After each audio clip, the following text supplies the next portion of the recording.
بسم اللہ الرحمن الرحیم۔ تاریخ کے علماء کا بیان ہے کہ حضرت حوا رضی اللہ تعالیٰ عنہا کے ہر حمل میں ایک لڑکا اور ایک لڑکی پیدا ہوتے تھے، اور ایک حمل کے لڑکے کا دوسرے حمل کی لڑکی کے ساتھ نکاح کیا جاتا تھا، اور چونکہ انسان صرف حضرت آدم علیہ السلام کی اولاد میں منحصر تھے تو آپس میں نکاح کرنے کے علاوہ اور کوئی صورت ہی نہ تھی۔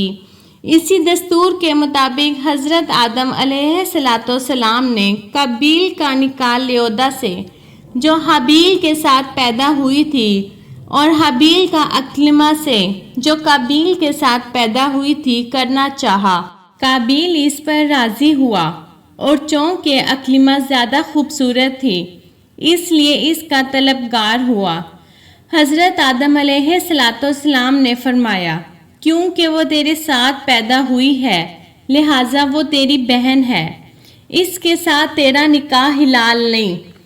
قابیل کہنے لگا، یہ تو آپ علیہ السلام کی رائے ہے، اللہ تعالیٰ نے یہ حکم نہیں دیا۔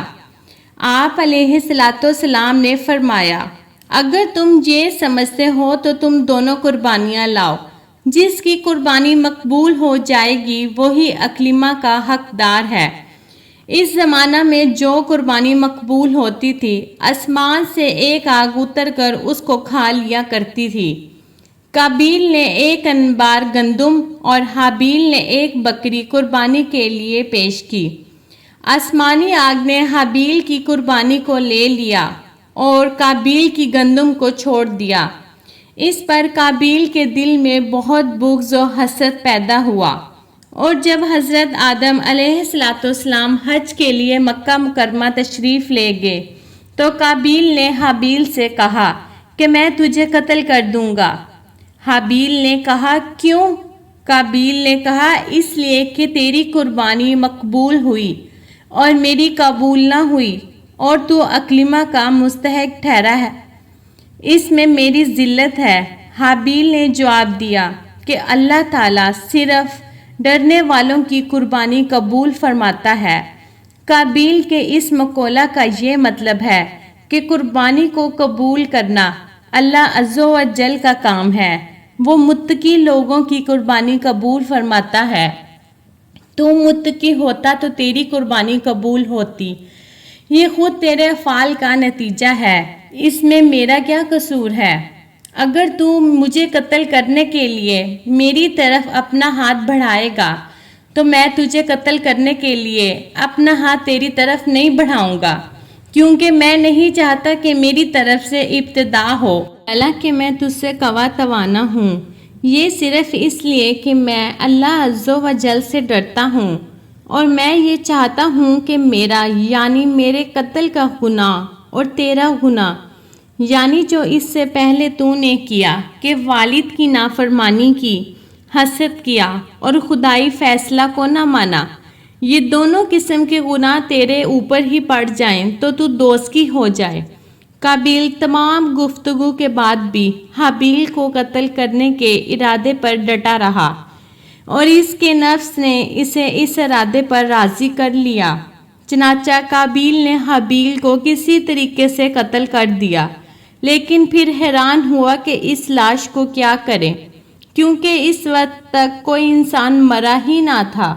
مدت تک لاش کو پشت پر لادے پھرتا رہا، پھر جب اسے لاش چھپانے کا کوئی طریقہ سمجھ نہ آیا تو اللہ عز و جل نے ایک کوا بھیجا جو زمین کو کورید رہا تھا۔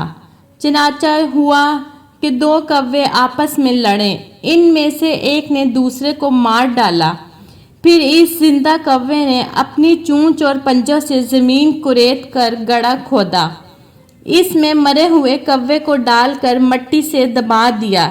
یہ دیکھ کر قابیل کو معلوم ہوا کہ مردے کی لاش کو دفن کرنا چاہیے، چنانچہ اس نے زمین کھود کر دفن کر دیا۔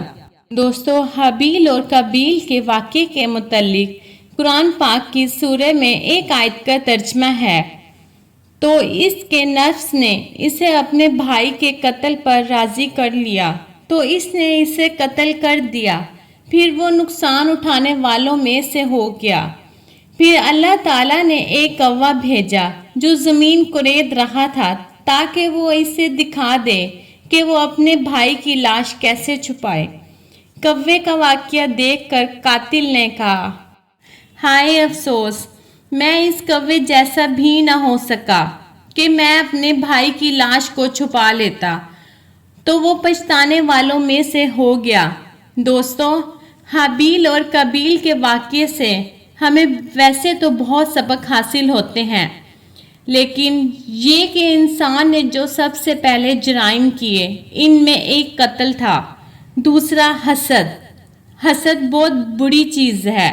حسد ہی نے شیطان کو برباد کیا تھا اور حسد ہی نے قابیل کو تباہ کیا۔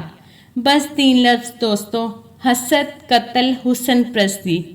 پلیز ویڈیو اچھی لگی ہو تو میرے چینل کو سبسکرائب کر کے ویڈیو کو لائک کر کے ایک کمنٹ کر دیں۔ شکریہ۔